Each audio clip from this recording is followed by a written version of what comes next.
ہمارے اکابر گناہ کے موقع سے کتنا ڈرتے تھے، اللہ اکبر کبیرہ، حیران ہو جاتے ہیں۔ ابو ہریرہ رضی اللہ تعالیٰ عنہ، جنہوں نے نبی علیہ السلام کی سب سے زیادہ احادیث کی روایت کی، عالم تھے، اللہ اکبر، محبوب کی دعا تھی ان کے لیے۔ وہ دعا مانگتے تھے اپنے بڑھاپے میں، بال سفید، جسم نحیف ہو گیا، کمزور ہو گیا، دعا کیا مانگتے تھے؟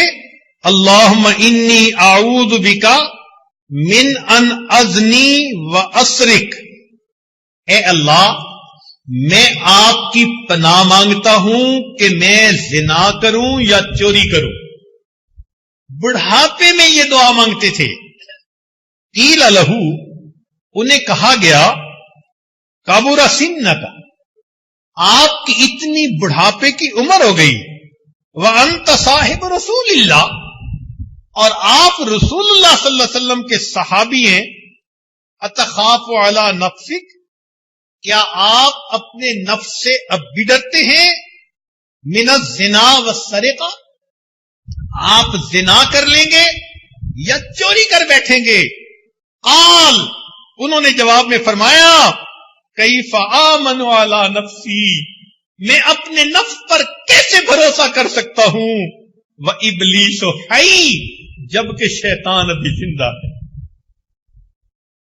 شیطان زندہ ہے، میں اپنے نفس پہ کیسے بھروسہ کروں؟ یہ ہمارے اکابر کا حال تھا، اتنا وہ ڈرتے اور گھبراتے تھے۔ کیف آمن علی نفسی وابلیس حی، شیطان زندہ ہے، میں اپنے نفس کے اوپر کیسے بھروسہ کر سکتا ہوں؟ اسی لیے یہ وہ لوگ تھے کہ جن کے اعضاء اللہ رب العزت کی فرما برداری میں استعمال ہوتے تھے، ان کے دل نور سے بھرے ہوتے تھے، اللہ کی محبت سے ان کے دل لبریز ہوتے تھے۔